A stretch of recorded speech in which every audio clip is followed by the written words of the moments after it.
오늘은 영상을 준비하면서도 어머니 생각에 참 마음이 아팠습니다. 제 자식 생각도 많이 하게 되었는데요. 부모가 자식을 사랑하는 마음의 무게를 어떻게 저울로 달 수가 있을까요? 부모님의 사랑은 자식이 그 끝을 다 알 수 없을 만큼 깊고 두텁습니다. 저도 부모가 되기 전엔 몰랐습니다. 대부분의 부모들은 오직 자식에게 헌신하는 것을 의무와 목표로 삼게 됩니다. 그래서 부모는 자식들에게 자신들의 삶까지 주려고 합니다. 어떤 역경에서도 자신의 목숨까지 기꺼이 희생합니다. 요즘엔 희생이라는 말이 그 쓰임조차 희미해졌지만 자식 가진 부모에게만큼은 이 단어가 여전히 가슴 아리게 유효합니다. 부모에게 자식이라는 존재는 기꺼이 희생할 가치가 있는, 목숨도 대신할 수 있는 존재이지요. 하물며 자식에게 재산을 희생하지 못할 이유를 부모는 찾지 못합니다.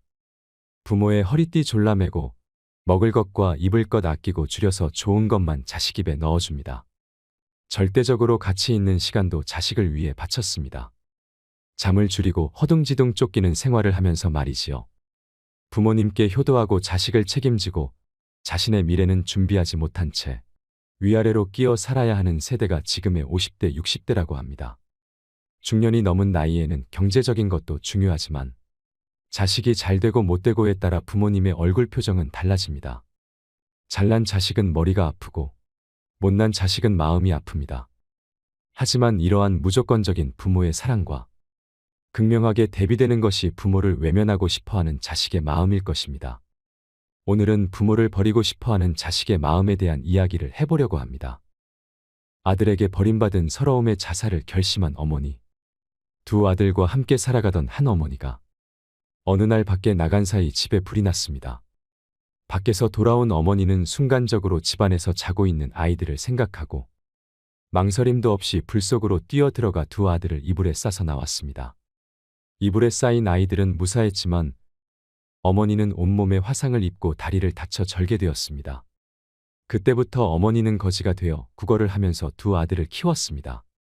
어머니의 이런 희생 덕분에 큰 아들은 동경대학에, 작은 아들은 와세다 대학에 각각 수석으로 입학했습니다. 시간이 흘러 졸업식 날. 졸업하는 아들이 보고 싶은 어머니는 먼저 큰 아들이 있는 동경대학을 찾아갔습니다. 수석 졸업을 하게 된 아들은 졸업과 동시에 큰 회사에 들어가기로 이미 약속이 되어 있었습니다. 아들의 눈에 수의실에서 아들을 찾는 어머니의 모습이 들어왔습니다. 수많은 귀빈들이 오는 자리에 거지 어머니가 오는 것이 부끄러웠던 아들은 수의실에 그런 사람이 없다고 하라고 전했고 어머니는 슬픈 얼굴로 돌아섰습니다. 아들에게 버림받은 서러움의 자살을 결심한 어머니는 죽기 전에 둘째 아들 얼굴이 보고 싶어 둘째 아들이 졸업하는 와세다 대학을 찾아갔습니다. 하지만 차마 들어가지 못하고 교문 밖에서 발길을 돌렸습니다. 그때 마침 이러한 모습을 발견한 둘째 아들이 절뚝거리며 황급히 자리를 떠나는 어머니를 큰 소리로 부르며 달려나와 어머니를 업고 학교 안으로 들어갔습니다. 어머니가 사람을 잘못 보았소 라고 말했지만 아들은 어머니를 졸업식장의 귀빈석 한가운데에 앉혔습니다. 값비싼 액세서리로 몸을 치장한 귀부인들이 수군거리자 어머니는 몸 둘 바를 몰라 했습니다. 수석으로 졸업하는 아들이 답사를 하면서 귀빈석에 초라한 몰골로 앉아있는 어머니를 가리키며 자신을 불 속에서 구해내고 구걸을 해서 공부를 시킨 어머니의 희생을 설명했고 그제야 혐오감에 사로잡혀 있던 사람들의 눈에 감동의 눈물이 고였습니다. 이 소식은 곧 신문과 방송을 통해 전국에 알려지게 되어 둘째 아들은 큰 회사 오너의 사위가 되었으나 어머니를 부끄러워한 큰 아들은 입사가 취소되고 말았습니다. 이 사연을 들으시고 여러분은 어떤 생각이 드셨나요? 자식을 위해서라면 자기의 몸이 상하는 것을 아랑곳하지 않고 아들을 불 속에서 건져내고 구걸을 하면서까지 아들을 공부시킨 자식을 위해서라면 희생도 마다하지 않는 이가 바로 어머니입니다. 세상의 모든 부모 마음은 똑같을 것입니다. 말할 수 없는 고생 속에서도 아이에게만은 좋은 옷 사입히고 좋은 것만 먹이고 좋은 학교 보내며 풍요롭게 키웁니다. 그렇게 평생을 악다구니 써가면서 버티고 견디고 있는 게 아닐까요? 부모란 안락한 삶 대신 자식과 함께하는 피곤한 삶을 선택한 사람들이라고 생각합니다. 지금의 부모님이 우리가 아닌 안락함을 선택했다면 우리는 쇠똥굴이나 고슴도치로 태어났을지도 모를 일이지요. 그래서 다들 자식을 낳고 키워봐야 철이 든다고들 하시나 봅니다. 부모의 희생과 사랑을 자식들은 당연하게 여기며 살아갑니다. 그렇게 자식들은 평생 부모 앞에 죄를 짓고 삽니다. 다음으로 여러분들에게 꼭 소개해드리고 싶은 시가 있습니다.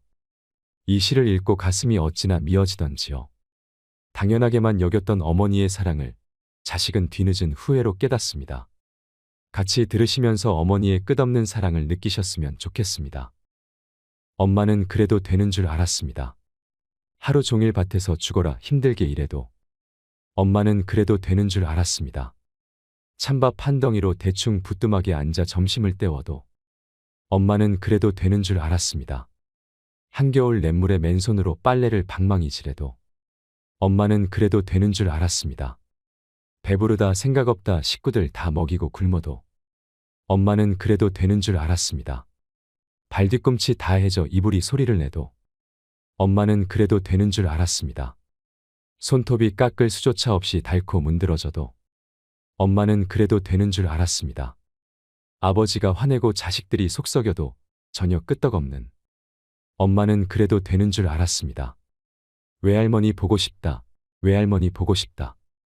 그것이 그냥 넋두리인 줄로만 한밤중 자다 깨어 방구석에서 한없이 소리 죽여 울던 엄마를 본 후론 엄마는 그러면 안 되는 것이었습니다. 우리 모두 엄마는 그래도 되는 줄 알고 살았습니다.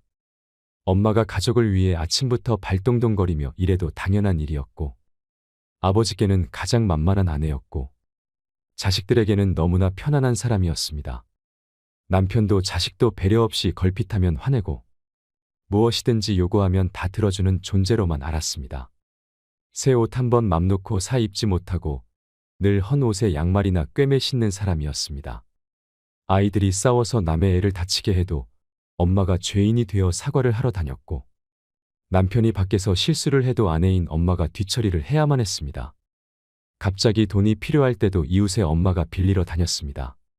친척들 기륭사를 챙기는 것도 엄마였고 외갓집, 친가 어른들 생신이나 제삿날 챙기고 차리는 사람도 엄마였습니다. 어렵고 힘들고 험한 일은 모두 엄마가 해야만 했습니다. 아이들이 학교에서 말썽을 부려도 숙제를 안 해가도 심지어 성적이 떨어져도 모두 엄마의 잘못이 되었습니다. 남편도 아이들도 엄마가 약한 여자라는 걸 간과하고 살았습니다. 엄마 자신조차도 엄마가 여자라는 사실조차 까맣게 잊고 사는 듯 했습니다. 엄마도 처녀 때는 바퀴벌레 한 마리만 봐도 질겁을 하던 사람이었지만 아이가 아프면 없고 심리 길도 맨발로 뛸 수 있고 달려오는 자동차도 겁내지 않는 용감한 사람이 엄마였습니다. 하지만 그런 엄마도 외할머니에게는 연약하고도 소중한 사랑스런 딸이었습니다. 엄마도 눈물이 있고 아픔이 있다는 걸 생각지도 못하고 있었습니다. 엄마의 마음속에 소설 12권이 들어있고 가슴속에는 시가 산더미인 줄 몰랐습니다. 마음으로 쓰다가 버린 편지도 수백 통은 될 겁니다. 가장 가까이에 있으면서도 가장 모르고 살았던 엄마였습니다. 엄마는 돌아가시고 나서야 그 존재감이 확실해지는 것 같습니다. 살아계실 때는 당연히 항상 곁에 있는 사람이 엄마였고 돌아가신다는 생각조차 하지 않고 살았습니다. 신은 모든 곳에 있을 수 없어서 대신 엄마를 만들었다고 합니다. 엄마는 자식에게 신 같은 존재이지요.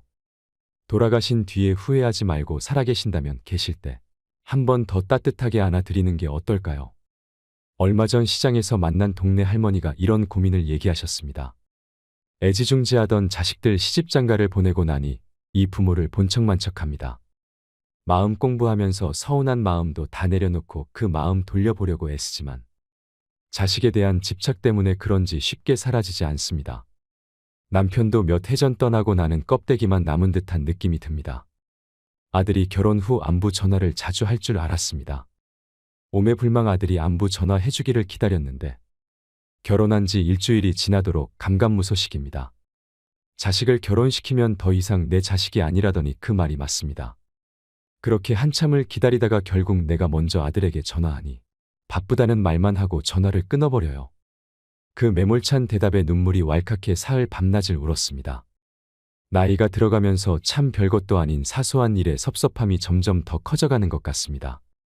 지금까지 자녀들만 바라보고 희생해왔는데 이제는 다 컸다고 저를 짐처럼 느끼는 것 같고 연락도 거의 하지 않아서 배신감까지 들고 부모 마음을 몰라주는 자식 때문에 서운한 마음도 큽니다. 최근에는 배신감이 너무 커져서 부모 자식 간의 인연을 끊고 싶다는 생각까지 듭니다. 자녀들을 위해 평생 희생을 하셨기에 서운함과 허전함이 더욱 크실 겁니다. 아이를 잘 키우겠다고 온갖 고생을 다 하면서도 자신이 고생하는 것을 아이에게는 보여주지 않는 부모들이 많이 있습니다. 그런 물질적 방식의 사랑은 나중에 불효로 돌아오게 됩니다. 그래서 옛말에 논 팔아서 공부시키면 불효자 되고 머슴살이 시킨 아들은 효자 된다라는 말이 있습니다. 아이를 품 안에 자식으로 키우는 방식은 자식을 불효자로 만드는 길입니다.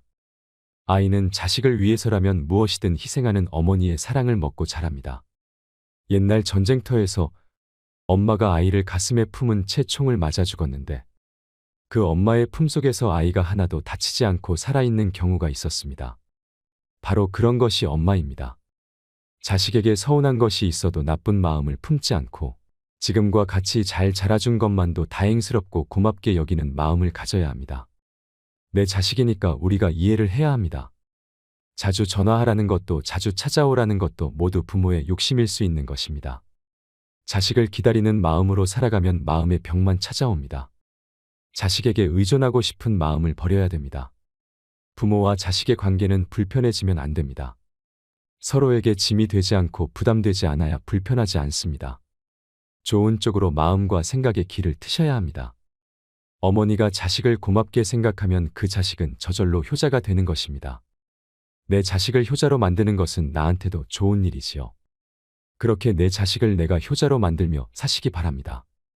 또한 부모도 그동안은 자식을 위해서만 살았다면 지금부터라도 자신만의 삶을 찾아보는 것도 필요합니다. 지금까지 지내온 인생을 되돌아보고 앞으로 노년을 어떻게 지내는 것이 좋을지 계획하고 실천해보는 것입니다. 평소 해보고 싶었던 일들을 하나씩 차근차근 도전해보는 것입니다. 그렇게 일상을 채워간다면 공허한 마음도 줄어들고 자식만 기다리지 않고 행복하게 지낼 수 있을 것입니다. 마지막으로 슬픈 어머니의 이야기를 해드리겠습니다. 잠시나마 어머니를 생각하는 시간이 되었으면 좋겠습니다. 지금도 시장길을 지날 때면 시장 구석진 자리에서 나무를 팔고 계시는 할머니를 보곤 한다. 예전에는 이 시장길을 지나는 것이 고통이었다. 하지만 이젠 나에게 이곳을 지날 여유도 없다. 어쩌다 가끔씩 들려보는 이곳 시장터. 난 이곳에서 장사를 하는 한 분의 고귀한 사랑을 받고 자랐다. 엄마 시장 갔다 올 테니 밥 꼭 챙겨 먹고 학교 가거라. 난 장사를 가시는 어머니의 모습을 보고도 잠을 자는 척했다. 이 지겨운 가난. 항상 난 이 가난을 증오했다. 그리고 언젠가는 벗어나고 말리라는 다짐을 굳히곤 했다. 내가 학교 가는 길 시장 저 귀퉁이에서 나무를 팔고 계시는 어머니의 모습이 보인다. 난 어머니가 나를 발견할까봐 얼른 도망친다. 우리 부모님은 막노동을 하셨다고 한다. 일하는 도중 철근에 깔리신 어머니를 구하시려다. 아버지는 사망하고 어머니는 한쪽 다리를 잃으셨다고 한다. 일을 가시지 못하시는 어머니는 나무를 캐서 팔곤 하셨다. 난 항상 들판에 절뚝거리시며 나가시는 어머니가 싫었고 밤새 나무를 다듬으시는 모습도 싫었다. 더더군다나 시장 한 귀퉁이에서 쪼그리고 앉아 지나가는 사람들에게 구걸 비슷하게 장사를 하는 것도 맘에 들지 않았다. 집에 돌아오니 퉁퉁 부은 다리 한쪽을 주무르시며 나무를 다듬고 계신다. 나를 보자 어머니는 기쁜 낯으로 3,000원을 주신다. 난 그 돈을 보자 화가 치민다. 난 거지 자식이 아니란 말이야. 이런 돈 필요 없어. 그리고는 밖으로 나와 버린다. 다음 날 아침, 난 어머니가 시장 간 틈을 타 집에 가서 책가방을 들고 학교에 간다. 등굣길 약수터에서 간단히 세수를 한 다음 물로 배를 채운다. 난 비록 풍요롭게 먹고 입지는 못했지만 공부는 악착같이 했다. 그래서 부잣집 자식놈들보다 공부는 항상 잘했다. 하지만 그 자식들에게 사는 미움도 만만치 않았다. 그날 4교시가 끝날 무렵 아이들이 갑자기 웅성거린다. 복도를 보니 어머니가 절뚝거리시며 교실로 들어선다. 선생님 드리려고 장사하려고 다듬은 나무를 한 봉다리 들고서 어머니는 내가 어제 들어오지 않자 걱정이 되셔서 학교에 오신 거란다. 선생님과의 면담을 끝내고 어머니가 돌아가시자 아이들이 한마디씩 한다. 야, 이민성 너네 엄마 병신이었냐? 그놈은 그 잘난 부잣집 아들 현우였다. 현우는 어머니의 걸음걸이를 따라한다. 무엇이 우스운지 반 아이들은 웃어댄다. 난 화가 나서 그놈을 정신없이 두들겨줬다. 그리고서는 교실을 나와 버렸다. 저녁 무렵 집에 가니 집 앞에 잘 차려 입은 여자와 현우가 어머니에게 소리를 지르고 있었다. 아니 애비 없는 자식은 이래도 되는 거야? 못 배우고 없는 티 내는 거야 뭐야? 자식 교육 좀 잘 시켜. 어디 감히 우리 집 귀한 자식 얼굴을 이렇게 만들어 놓느냔 말이야. 어머니라는 작자가 병신이니 자식 정신이 온전하겠어? 어머니는 시종일관 죄송하다는 말뿐이다. 난 그러는 어머니의 모습이 싫었다. 집에 들어가도 어머니는 아무 말씀이 없으시다. 난 어머니에게 한마디 한다. 다시는 학교에 오지마 알았어? 창피해서 죽는 줄 알았단 말이야. 그래 미안하다 난 민석이가 걱정이 되어서. 난 차라리 엄마가 없었으면 좋겠어. 난 해서는 안 될 말을 해버렸다. 슬픔을 보이시는 어머니를 못 본 척하며 자는 척했다. 난 꼭 성공할 거야. 밤새 이렇게 외쳤다. 다음 날 아침 수업료라며 엄마가 돈을 쥐어주신다. 얼마나 가지고 계셨는지 너무도 꼬깃하고 지저분한 돈이었다. 학교에 가니 선생님이 부르신다. 적어도 선생님만은 내 편이셨다. 어머니께 잘 해드리라는 말로 나를 위로하신다. 선생님께서 나물 맛있게 먹었다고 어머니께 전해달란다. 난 그러마했다. 하교 길에 길 모퉁이 배추가게 쓰레기통에서 배추잎들을 주워 모으시는 어머니를 본다. 난 모른 척 얼른 집에 들어와 버렸다. 그날 저녁 배춧국이 밥상에 올라온다. 이 배추, 난 소리를 질렀다. 어머니께선 아무 일도 아니라는 듯 배추가게 아저씨가 팔다 남은 거라고 버리기 아까우니 가져가서 민석이 국 끓여 주라고 하더구나. 어머니의 말에 난 또 화가 나기 시작했다. 정말로 난 거지자식이 되어버린 것만 같았다. 나를 이렇게 비참하게 하는 어머니가 너무도 싫었다. 나중에 안 사실이지만 그날이 어머니 생신이셨다고 한다. 17년 후 난 의사가 되었다. 가정도 꾸리고 병원도 장모님께서 개업해 주셨다. 난 너무도 풍요로운 생활에 어머니를 잊고 살았다. 돈은 꼬박꼬박 어머니께 보내드렸지만 찾아가 본 적은 없었다. 아니 어머니라는 존재를 잊고 살려고 노력했다는 해석이 옳을지 모르겠다. 그런 어느 날 퇴근길에 우리 집 앞에 어느 한 노인과 가정부 아주머니가 싸우고 있는 걸 봤다. 다가서니 그 노인은 내가 가장 잊고자 하는 어머니였다. 전보다 더 야윈 얼굴, 허름한 옷차림, 그리고 여전히 절뚝거리는 다리. 어머니는 나를 보자 기뻐하신다. 민서가 많이 좋아졌구나. 난 어이없다는 듯 사람 잘못 보셨습니다. 난 차갑게 한마디 한다. 뭐가 모자라서 나에게 온단 말인가. 그동안 생활비로도 모자라단 말인가. 민서가, 어머니의 떨리는 목소리. 전 민석이가 아니라 최영호입니다. 난 이 한마디를 끝으로 집으로 들어가 버린다. 가정부가 애써 돌려보낸 후 별 노망든 할머니가 다 있다고 푸념을 늘어놓는다. 그 후 한 달 동안 난 악몽에 시달렸다. 할 수 없이 난 다시는 되돌아가기 싫은 시장이 있는 우리 집으로 발길을 돌린다. 시장 한 귀퉁이에 여전히 나무를 팔며 기침을 하시는 어머니의 모습이 보인다. 난 가만히 곁에 가서 지켜본다. 나무를 사려는 한 아주머니가 묻는다. 할머니는 자식이 없나요? 아니요. 우리 아들이 서울 큰 병원 의사요. 자꾸 나보고 같이 살자고 하는디 내가 싫다였어. 내가 살면 얼마나 산다고 자식 신세를 져. 요즘도 자꾸 올라오라는 거 뿌리치느라고 혼났구만. 우리 아들 같은 사람 세상에 둘도 없어. 우리 아들이 효자여 효자. 어머니는 자식 자랑에 기분이 좋았는지 나무를 많이도 넣어드린다. 그런 어머니를 뒤로하고 난 예전의 집으로 향한다. 아직도 변한 게 없는 우리 집. 거의 쓰러져 가는데도 용케 버티고 있었다. 이런 곳에서 살았다는 생각에 어이가 없을 정도였다. 난 문틈으로 돈봉투를 넣어놓고는 돌아선다. 1년이 지난 후 난 어머니의 사망 소식을 고교담임 선생님으로부터 듣게 되었다. 그래도 무슨 이유에서인지 내 발길은 어머니의 집으로 향하게 되었다. 시장에는 어머니의 모습이 정말로 보이질 않았다. 도착한 곳에는 선생님이 혼자 집을 지키고 계셨다. 나를 알아보신 선생님은 아무 말씀도 없으시다. 무거운 침묵이 흐르고 민서가 내 옆에 와서 잠깐 앉아라. 선생님이 처음으로 하신 말씀이셨다. 선생님께선 낯익은 보따리를 나에게 주신다. 바로 어머니가 가지고 다니시던 나물 보따리셨다. 이 보따리에다 밤새 다듬은 나물들을 싸서 시장에 팔러 가시고 나셨다. 풀러보거라. 선생님의 말씀대로 난 보따리를 풀렀다. 돈 아닙니까? 그래 돈이다. 내 어머니가 너에게 주시는 마지막 선물이다. 그동안 내가 돌아올까 봐서, 그리고 혹시나 내가 성공하지 못하면 다른 사업을 할 수 있도록 모아두신 돈이란다. 너 하나 믿고 무슨 미련인지 이곳을 떠나지 못하고 너를 기다렸다. 너에게 잘해주지 못해 항상 미안해 하셨다. 내가 가끔 내 어머니의 말 동무가 되어드렸단다. 그래서 나에게 내 어머니의 유언을 전하도록 부탁하셨다. 그리고 내가 모르고 있었던 사실들도 함께 말이다.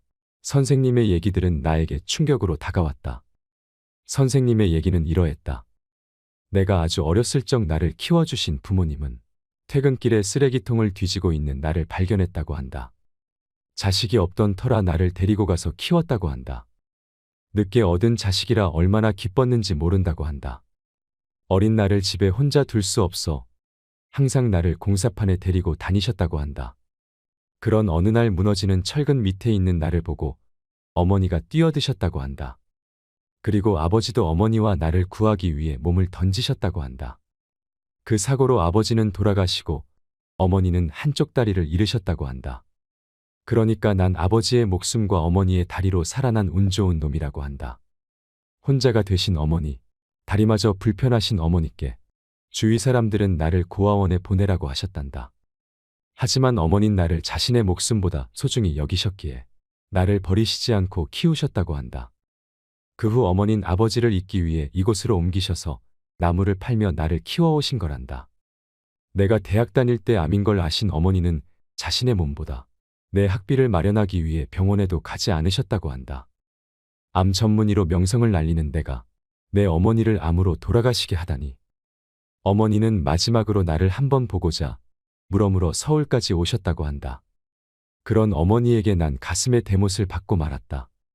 자신이 낳은 자식도 아닌데 자신의 목숨보다 소중히 여기셨던 어머니를 버린 나 자신을 용서할 수가 없었다. 하지만 나를 조용히 내려보시는 어머니의 사진이 잔잔한 미소를 보이고 있다. 이런 자식마저도 어머니는 사랑하시나 보다. 내 어머니, 사랑하는 내 어머니. 그 후 난 시간이 날 때마다 가끔씩 이곳을 들른다. 혹시나 어머니가 나무를 파시고 계실 것 같은 착각에 말이다. 사랑합니다. 나의 아버지, 나의 어머니. 항상 고맙고 감사합니다. 오늘도 노후의 지혜와 함께 해주셔서 감사드립니다. 황금빛으로 무르익어가는 여러분의 지혜로운 인생을 언제나 응원합니다.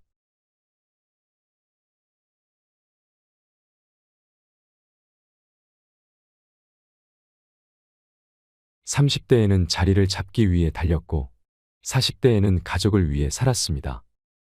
주 6일 근무에 쉬는 날에도 빠짐없는 가족 나들이. 스마트폰도 없던 시절 하루 종일 몸으로 놀아주고 자식들을 위해 온 힘 다하며 살았습니다. 내 집 마련을 위해 일주일에 하루 쉬며 일했습니다.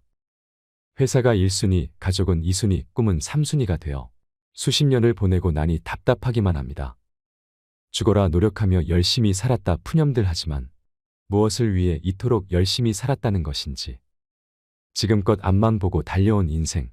쉼없이 달리면 먼저 도착할 줄 알았는데, 먼저 도착하면 더 많이 쉴 수 있을 줄 알았는데, 여유가 생기면 하고 싶은 것을 할 수 있을 줄 알았는데, 아이는 좀 크니 피하기만 하고 제대로 된 취미생활 하나 없습니다. 지난 시간에 아쉬움이 남으며 공허가 찾아옵니다. 내가 살아온 건 과연 누구의 삶인지 궁금합니다. 50의 바다에서 홀로 남은 섬이 되었습니다. 50대 가장의 이 사연은 대부분의 50대가 느끼는 감정입니다. 누구나 50여 년을 살다 보면 뒤를 돌아보게 됩니다. 나이 50은 숨막히게 달려온 속도를 줄이고 인생 후반 목표와 자신에 대해 생각해야 할 시간입니다. 인생 전반에는 주어진 환경 때문에 제약이 있었을 수도 있지만 인생 후반은 다릅니다. 잘해도 내 탓, 못해도 내 탓입니다. 요즘 50대의 얘기를 들어보면 공통점이 하나 있습니다. 별일 아닌 일에 버럭 화를 내게 되고 부쩍 무기력함과 눈물이 늘었다는 것입니다. 50대를 기점으로 우울증 환자가 늘어나고 있습니다. 은퇴를 앞둔 시점에 느끼는 불안함, 예전 같지 않은 건강, 줄어드는 대인관계가 50대들의 마음을 흔들리게 만듭니다. 50대를 목전에 두고 방황을 한 사람이 또 있습니다. 바로 다산 정약용입니다. 다산은 30대의 형조참의 자리까지 올랐습니다. 하지만 자신을 아끼던 정조가 승하한 다음 20년 가까이 귀양살이를 해야 했습니다. 가장 찬란했던 시절 바닥으로 곤두박질 친 것입니다. 흔들리는 자신을 다잡기 위해 다산이 한 일은 논어를 잃고 해석한 것이었습니다. 그렇게 그는 50살의 지천명의 경지에 이를 수 있었습니다. 다산이 인생에서 가장 힘든 시기에 흔들리는 50대에게 뭐라고 말해줄까요? 오늘은 인생 후반전을 앞두고 삶의 변곡점에서 흔들리는 중년 그리고 노년을 다 잡아줄 지혜를 배워보는 시간을 가져보겠습니다. 영상을 끝까지 시청하셔서 지친 마음의 위로가 되시길 소망합니다. 흔들리는 중년 노년에게 다산 정약용이 전하는 말. 첫 번째는 겉모습을 잘 가꾸어라. 질이 문을 이기면 촌스럽고 문이 질을 이기면 거칠애가 된다. 문과 질이 잘 어울린 후에야 군자다워진다. 질이란 사람의 내면을 말하고 문은 외면의 반듯함으로 겉모습을 말합니다. 공자에 따르면 둘 중 하나만 뛰어난 것은 올바른 수양이 아니라고 합니다. 순서를 정하자면 질이 먼저다. 그러나 다산은 문이 질에 뒷받침되어야 진정한 가치가 있다고 말했습니다. 겉과 속은 따로 떨어져 있는 것이 아닙니다. 내면이 바른 사람은 품격이 겉으로 드러나고 겉모습이 안정된 사람은 마음 역시 경건합니다.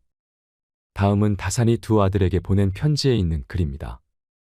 지난번에 너를 보니 단정하고 엄숙한 빛이 전혀 보이지 않았다. 성인이 먼저 외모로부터 수습해 나가야 마음을 안정시킬 수 있다고 가르친 이치를 모르는 것이다. 비스듬히 눕고 삐딱하게 서서 공경하게 마음을 지킬 수 있는 사람은 없다. 높은 이상을 가진 사람은 반드시 그 주변부터 정리합니다. 그리고 반듯한 자세로 일상에 임합니다. 겉모습에도 신경 쓸 줄 아는 사람이 되어야 합니다. 많은 연구들이 외모가 사회적인 성공에 영향을 미칠 수 있다고 합니다. 첫인상은 사람들에게 매우 중요한 역할을 합니다. 첫인상은 3초에서 5초 만에 결정되기 때문에 이 짧은 시간에 강한 인상을 주도록 외모를 매력적으로 가꾸어야 합니다. 또 성공하는 사람들은 자신의 외모에 긍정적 태도를 가지고 있습니다. 자기 인식이 긍정적이고 자존감이 높은 사람들이 외모와 무관하게 성공적인 경험을 더 자주 하며 외모의 영향력을 줄일 수 있다는 것을 발견하였습니다. 물론 우리가 성공하기 위해서는 실력을 갖추는 것이 중요합니다. 그러나 이에 못지않게 매력적인 외모도 중요합니다. 자신을 가꾸지 않는다면 처음부터 남으로부터 선택조차 받게 되지 못할 것입니다. 품질과 디자인이 겸비되어야 명품이 되듯 꽉 찬 내면이 자연스럽게 겉으로 드러나는 사람, 그 사람이 바로 진정한 명품입니다.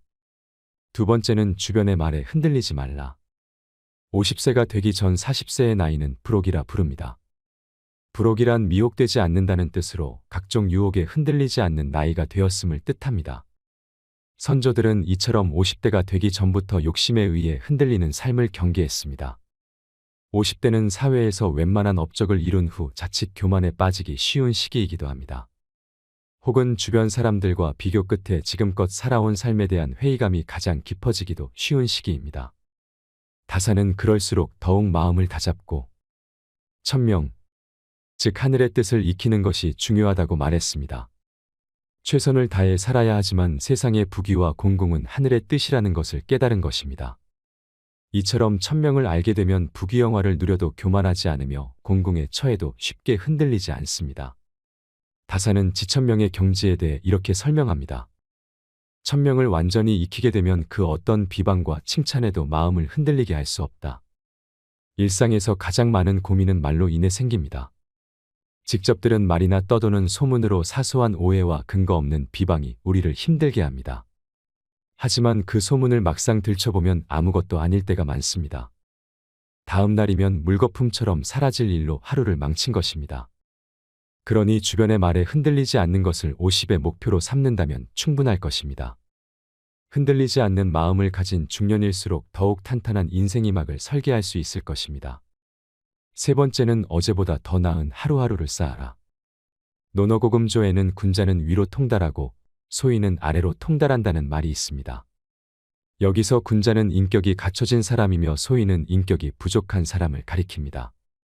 다산은 어제의 잘못을 되짚어보고 반복하지 않기 위해 노력할수록 더 나은 사람, 즉 군자가 될 수 있다고 말했습니다.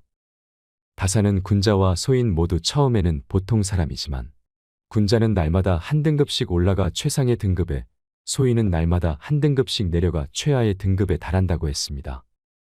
둘은 반대 방향으로 가기에 차이는 크게 벌어집니다. 삶의 가치는 얼마나 빨리 가는지가 아닌 어떤 방향으로 가는지에 달려 있습니다. 사람의 성품이란 하루아침에 이루어지는 것이 절대 아닙니다. 학문과 수양 역시 타고난 자질이 아니라 어제보다 나은 하루하루를 쌓는 것으로 완성됩니다. 다사는 인생의 전환점을 맞이할 때마다 논어의 길을 묻곤 했습니다. 흔들리는 50대에게 다사는 묻습니다. 삶을 바꿀 것인가? 아니면 계속 지금처럼 살 것인가? 인생은 속도가 아니라 방향이 더 중요합니다. 지금까지 내가 아닌 누군가를 위해 살았다면 이제부터는 누군가가 아닌 나를 위해 살아야 합니다. 50대는 열매 맺기에 가장 좋은 시기입니다. 지난 50여 년의 삶을 성찰해보고 다시 한번 희망의 목표를 세워 인생 후반을 만들어가야 할 때입니다. 이처럼 50대는 준비할 것보다 돌아볼 것이 많아지는 시기입니다. 과거를 돌아보며 더 나은 사람이 되기 위해 발전을 도모할수록 더욱 성공한 노후 생활을 맞이할 수 있을 것입니다. 다음으로는 은퇴를 앞둔 50대가 준비해야 할 3가지에 대해 말씀드리려고 합니다. 얼마 전 동창회에 참석한 50대 영석 씨. 그동안은 자녀 건강이 대화 주제였지만 최근에는 은퇴가 주요 화제가 되었습니다. 올해 대기업을 퇴사한 한 친구는 긴 여가 시간이 자유가 아니라 마치 징벌처럼 느껴졌다고 합니다. 차라리 일을 하는 게 낫지 막상 쉬니까 뭘 해야 할지 모르겠더랍니다. 이를 핑계로 가족에게 소홀했던 한 선배는 퇴직 후 아내와 자주 다투었고 결국 이혼을 했다는 소식이 들려왔습니다. 영석 씨는 이런 이야기들을 들을 때마다 은퇴 이후 내 인생이 끝나는 게 아닐까, 자신이 쓸모없는 사람이 되는 건 아닐까 걱정됩니다. 미움받을 용기의 저자 기시미 이치로는 정년 이후의 삶은 막이 내린 뒤의 인생이 아니라 재임하게 시작이라고 말합니다. 67세의 철학자인 그가 제시하는 정년 이후 삶을 현명하게 준비하고 맞이하는 방법은 무엇일까요? 첫 번째는 공허감을 느낄 수 있는 일을 하세요. 소속이 사라지고 직장이 없어져도 자신에게 가치가 있다고 생각할 수 있으려면 공허감을 느낄 수 있어야 합니다. 공허감은 간단히 말해 내가 누군가에게 도움이 된다는 느낌입니다. 아들러는 진정한 행복은 공허감에 있다고 합니다. 알베르트 슈바이처는 신학자이자 철학자 오르가니스트였으나 바쁜 생활을 하는 틈틈이 의학 공부를 했습니다. 마침내 의사가 된 그는 아프리카로 가서 평생 아프리카 빈민을 위한 의료 봉사를 했습니다. 그는 그 일에서 공허감을 느꼈습니다. 내가 하는 일이 아무 도움도 되지 않는다면 아무리 많은 보수를 받는다 해도 행복해질 수 없습니다. 정말 중요한 것은 내가 좋아하는 일을 하고 있는지, 그 일로 누군가에게 공헌할 수 있는지 여부입니다. 그에 따라 매일의 삶이 달라집니다. 두 번째는 배우자와 동등한 관계를 맺어야 합니다. 직장에 다니고 육아를 할 때는 서로 바빠서 느긋하게 대화할 시간이 없던 부부도 인생 2막을 맞이하면 관계가 달라집니다. 대부분의 남편은 직장에서처럼 상하 관계를 유지하려 하고 아내는 그런 남편에게 질린 나머지 이혼을 고려합니다. 예전에는 일이 바빠 여행을 갈 수 없다거나 일 때문에 신경 쓸 여력이 없으니 자녀 교육은 배우자에게 맡긴다는 식으로 피할 수 있었습니다. 하지만 이젠 배우자나 자녀와의 관계를 피하기 위해 일 핑계를 댈 수도 없습니다. 집에서 짜증이 나도 일터로 도망갈 수 없지요. 퇴직으로 배우자와 마주하게 되면 그동안 미뤄뒀던 두 사람의 관계가 분명해집니다. 이는 두 사람의 관계를 위태롭게 할 수 있습니다. 오스트리아 심리학자이자 정신과 의사인 아들러는 진정한 인간관계를 맺으려면 상대를 동등한 존재로 바라봐야 한다고 말합니다. 언제나 배우자를 동등한 친구로 여겨야 합니다. 이제라도 자기 일은 스스로 챙기고 집안일도 해야 합니다. 인생의 새로운 국면에 접어든 후 성숙한 사랑의 관계 속에 살길 원한다면 배우자와의 관계를 다시 맺어야 합니다. 세 번째는 꼭 뭔가를 해야만 하는 건 아닙니다. 은퇴 후에는 또 다른 삶의 보람을 찾거나 뭔가를 하지 않으면 안 된다고 생각해 초조해하는 사람이 있습니다. 취미를 찾아야 한다고 생각해 마치 일을 하듯 취미에 몰두하는 사람도 있습니다. 그들은 전문가만큼 잘해야 한다고 생각하기도 합니다. 평생 부지런히 일한 사람이라면 반드시 뭔가 해야 한다고 생각하겠지만 이는 일이라는 저주에서 벗어나지 못했다는 증거이지요. 사실 아무것도 안 하는 사람은 없습니다. 책을 읽고 편지를 쓰고 산책을 하고 멍하니 있거나 잠을 자는 것도 모두 일입니다. 더는 직장에 나가지 않는 것일 뿐 아무것도 안 하는 건 아닙니다. 뭔가를 반드시 해야 한다고 생각하는 순간, 그건 의무가 되고 의무감으로 하는 일에서는 보람을 느끼지 못합니다. 꼭 무언가를 하기보다는 인생에 대해 찬찬히 고민해 보는 게 먼저입니다. 그러면 새로운 일을 시작해도 다르게 일할 수 있습니다. 인생 2막을 생각한다는 건 결국 삶을 생각한다는 것입니다. 후회하지도 불안해하지도 말고 오늘을 한 발 한 발 신중하게 내디디며 살아가야 합니다. 이것이 지금 우리가 할 수 있는 일입니다. 요즘 50대들은 우스갯소리로 운 나쁘면 100세까지 산다는 말을 자주 한다고 합니다. 건강하게 그리고 계획적으로 노년을 보낸다면 좋겠지만 그렇지 않다면 지금까지 살아온 인생만큼이나 길고 지루한 시간이 기다리고 있을 거란 불안감이 들기 때문이 아닐까요? 이를 직접 경험했다고 말하는 한 90대 노교수는 죽기 전에 지나온 삶을 이렇게 회고합니다. 나는 존경과 박수를 받으며 60대 초반에 자랑스럽게 은퇴했지만 90세가 되었을 때 후회의 눈물을 흘렸다. 지난 30년의 삶이 한없이 부끄럽고 후회스럽기 때문이었다. 60 이후의 인생을 마치 덤으로 살았던 희망 없는 시간이 30년이나 지속되었기 때문이다. 퇴직할 때 앞으로 30년을 더 살 수 있다고 생각했다면 이렇게 살지는 않았을 것이다. 건강하게 오래 산다면 50은 고민할 나이가 아닙니다. 얼마나 더 살게 될지 모르지만 그렇다고 손 놓고 인생의 마지막만 기다리는 건 좋은 방법이 아닙니다. 어느 노교수의 회고처럼 후회가 될지 모를 일이기 때문입니다. 오래전 율곡 이이 선생은 경몽요결에서 학자들이 가져야 할 기본으로 공자의 유구사를 들었습니다. 군자는 9가지 생각을 해야 한다. 볼 때는 밝음을 생각하고 들을 때는 총명함을 생각하고 안색에는 온화함을 생각하고 용모에서는 공손함을 생각하고 말을 할 때는 진실함을 생각하고 일할 때는 공경함을 생각하고 의문이 생기면 질문을 생각하고 화가 날 때는 그 후에 닥칠 어려움을 생각하고 이득을 볼 때는 의를 생각해야 한다. 9가지 생각을 몸에 달고 살아야 한다는 것인데요. 천천히 읽어보면 당시 젊은 학생들에게만 필요한 기본이 아니라 인생 2막을 시작하는 50 이후에 우리들에게 더 필요한 지침이 아닌가 합니다. 첫 번째, 볼 때는 밝음을 생각하라. 명확하게 본 건 바른 판단의 기준이 됩니다. 이왕이면 긍정적으로 봐야 합니다. 부정적 시각의 피해자는 상대방이 아닌 내가 될 가능성이 더 크기 때문입니다. 사람을 보는 눈도 세상을 대하는 시각도 마찬가지입니다. 부정적인 시각으로 보면 세상은 부정적으로 보입니다. 검은색 안경으로 볼 수 있는 세상은 검은 세상이 전부입니다. 내가 본 것이기에 맞은 것일 수도 있지만 내 생각대로 본 것이라면 틀릴 수도 있습니다.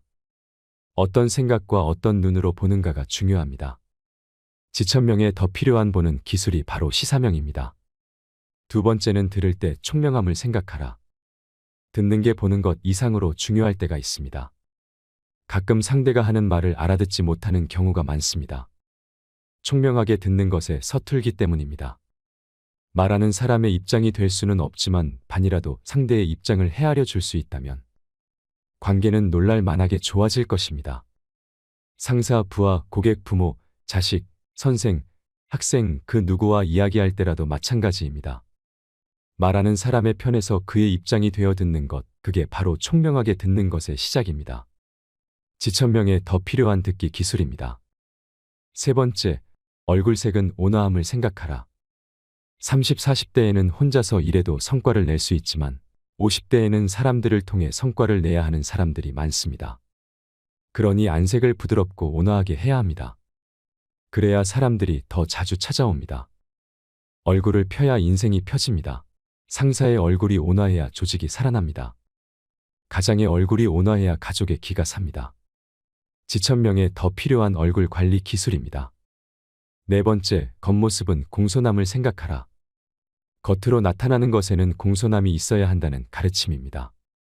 리더의 행동거지와 모습에는 공손함이 서려 있어야 합니다. 50이 되면 자세가 틀어지기도 쉽습니다. 아무리 공손한 모습을 보이고 싶어도 어깨와 머리가 자꾸 뒤로 꼿꼿해지는 사람들이 있습니다. 자기보다 잘난 사람에게 그러는 것도 문제지만 못난 사람에게 그러는 건 더 보기 흉합니다. 다섯 번째, 말할 때는 진실함을 생각하라. 누군가에게 입을 열 때는 신중하고 진실해야 합니다. 같은 것을 두고 오늘은 A라 하고 내일은 B라고 한다면 언사충이 아닙니다. 지위가 올라갈수록, 나이를 더 먹을수록, 책임이 더 큰 자리일수록 말에는 더 큰 믿음이 있어야 합니다. 책임질 수 있는 말만 해야 합니다. 6번째, 일할 때는 공경함을 생각하라. 자신의 직업이나 일에 대해서도 공경하는 마음이 있어야 합니다. 직업으로 하는 일치고 세상에 하찮은 일은 거의 없습니다. 일에 대한 가치 기준을 바꿔야 합니다. 평범한 일에도 존경의 가치를 더하면 가치 있는 일이 됩니다. 지천명에 해야 할 일 중에 하나가 자신의 업무와 일의 가치를 부여하는 일입니다. 7번째, 의문이 들 때는 질문을 생각하라. 50이 되면 질문이 사라집니다. 질문은 멈추고 묻지도 않는 것에 답을 주고 싶어 합니다. 그러나 궁금한 게 있으면 누구에게든 질문을 할 수 있어야 합니다. 불치함은 아랫사람에게 묻는 걸 부끄러워하지 말라고 공자는 반복하여 말했습니다. 지천명의 질문이 사라지면 더 이상의 발전은 없습니다. 더 이상의 흥분과 즐거움은 사라집니다. 지천명에 해야 할 일 중에 하나가 좋은 질문을 하는 일입니다. 8번째, 화날 때는 더 큰 어려움을 생각하라. 화날 땐 한 템포 쉬어야 합니다. 분통 터지는 일이 났을 때 잠깐 멈추는 사람이 진짜 강한 사람입니다. 참기 어려운 경계점에 이르렀을 때 잠깐 멈출 수 있는 사람과 멈출 수 없는 사람의 차이는 백지 한 장도 안 되지만 그 결과는 천당과 지옥의 차이입니다. 그러니 소리 한 번 지르고 지옥의 괴로움을 당할 것인가, 한 번 참고 천당의 분위기를 만들 것인가 선택해야 합니다. 9번째, 얻는 것이 있으면 이로움을 생각하라. 노력으로 얻은 재물이야 크게 탓할 건 없지만 노력 없이 얻은 재물이라면 한 번 더 생각해 봐야 합니다. 지옥으로 인도하는 미끼는 아닌지, 함정으로 이끄는 먹이는 아닌지 재고해야 합니다. 대가 없이 남에게 귀중한 걸 준 경험이 있는 사람이라 하더라도 대가 없이 남에게 귀중한 걸 받는다는 건 함정일 가능성이 농후하기 때문입니다. 공자의 말과 삶에서 공허한 50의 새로운 돌파구를 발견할 수 있습니다. 2500년 전 공자는 일개 사람의 힘으로 어찌해 볼 수 없는 세상의 흐름을 마주하고도 좌절하지 않고 할 수 있는 일을 하려 했습니다. 공자가 그랬던 것처럼 지금 내가 할 수 있는 일이 무엇일까 생각하고 결정하고 선택하면 될 일입니다. 그게 바로 지금 이 시대 50의 지천명입니다. 누구나 자신만의 길을 갈 수 있는 것, 노노의 가르침은 어떤 파도에도 굳건히 배를 지키는 인생의 앵커가 될 수 있습니다. 노노에는 공자가 말한 타인에게 미움받는 7가지 유형이 나옵니다. 타인의 나쁜 점을 들춰내는 사람, 낮은 자리에 있으면서 윗사람을 비방하는 사람, 용감하지만 무례한 사람, 과감하지만 융통성이 없는 사람, 자기의 편견을 내세우며 지혜롭다고 여기는 사람, 불손한 짓을 가지고 용감하다고 여기는 사람, 혹독한 말로 남을 공격하면서 곧다고 여기는 사람들은 가까운 사람들로부터 미움을 받습니다. 7개 중 하나라도 해당된다면 50이 되기 전에 무조건 그것을 고쳐야 합니다. 그래야 50이 되었을 때 존중받는 어른으로 성장할 수 있습니다. 그렇다면 50대가 되었을 때 익혀야 할 삶의 자세는 무엇일까요? 첫 번째는 배움을 즐기세요. 공자가 위대한 성인이 될 수 있었던 가장 큰 이유 또한 배움을 좋아했기 때문이었습니다. 겸손했던 공자도 호황만큼은 당당하게 자랑했습니다. 50대가 넘으면 인생의 후반을 빛낼 나의 브랜드를 만들어야 됩니다. 브랜드라고 해서 거창한 게 아닙니다. 여태 바쁘게 살아오느라 그동안 도전하고 싶었던 어학 공부나 악기를 한각이 연주할 수 있는 취미 활동도 해당이 됩니다. 은퇴 후에 고통 없이 죽기만을 기다리는 게 아니라 그게 무엇이 됐든 배움을 즐기세요. 스스로에게 미움받는 경우는 50이 되어도 나이를 먹어도 특별한 퍼스널 브랜드나 강점 없는 자신을 바라볼 수밖에 없는 경우라고 생각합니다. 나이 50의 조직을 벗어나면 혼자 할 수 있는 일이 거의 없다는 걸 깨닫게 됩니다. 젊은 세대에게는 일도 아닌 일이 큰일로 느껴집니다. 직장 다닐 땐 회사에서 해주던 세무신고도 스마트 기기 다루는 것도 혼자 하려니 여간 어려운 게 아닙니다. 50대가 회사를 다니는 세월 동안 세상은 빠르게 바뀌었습니다. 50에도 배움은 필요합니다. 세무 신고하기, 스마트폰 다루기 같은 잡학도 필요하지만 오랫동안 좋아할 수 있는 일을 찾는 게 중요합니다. 여행을 오래 하면 여행 전문가가 되고 고구마를 오래 키우면 고구마 전문가가 됩니다. 그렇게 인생 후반을 빛낼 나만의 브랜드를 만들어야 됩니다. 자신의 강점을 만들지 못했다는 것을, 시간이 없어서라는 핑계라고 말할 수는 있어도 그 말을 한다고 한들 자신의 없던 강점이 생기는 것은 아니니깐요. 사랑에서 가장 큰 사랑은 자신을 사랑하는 것이 제일 먼저라고 합니다. 나 자신을 사랑해야 남을 사랑할 수 있습니다. 그러니 나를 미워하지 않기 위해 스스로의 강점을 만들어가는 것이 중요합니다. 두 번째는 여지아의 정신을 키우세요. 공자는 논어의 일관성 있게 여지아 정신을 강조했습니다.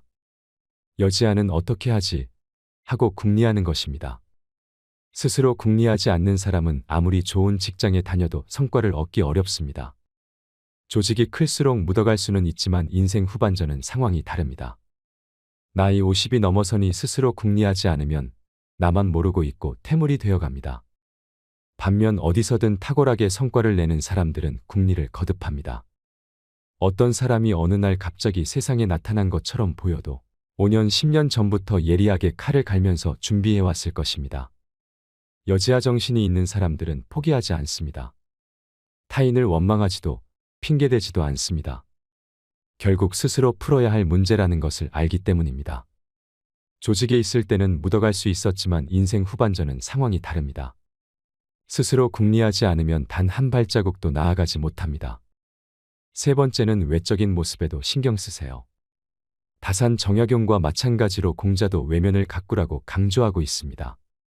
외적인 모습에도 신경 써야 합니다. 공자는 리더의 모습을 이렇게 설명합니다. 내면의 바탕이 외면의 꾸밈을 이기면 촌스럽고 외면의 꾸밈이 내면의 바탕을 이기면 번지레하다. 사람은 외면보다 내면이 중요하지만 내면의 아름다움에 적절한 외면을 갖춘다면 이것이 존경받는 어른의 모습입니다. 그래서 겉모습에 항상 신경을 써야 합니다. 나이 50. 아직 우리에겐 긴 인생이 남았습니다. 우리가 만약 30의 인생의 뜻을 세웠다면 20년이 지난 50의 자신은 분명 덜 흔들리고 있을 것입니다. 그러나 너무 조급해할 필요는 없습니다.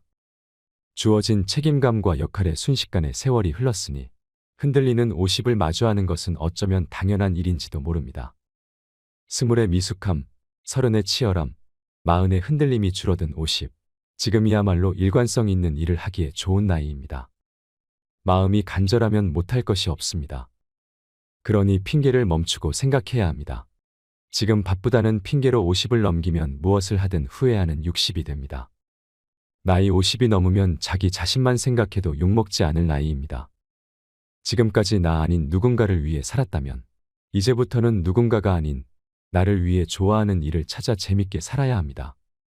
50 비후를 준비하는 지혜야말로 자신의 인생을 사랑하는 사람의 일입니다. 오늘도 노후의 지혜와 함께 해주셔서 감사드립니다.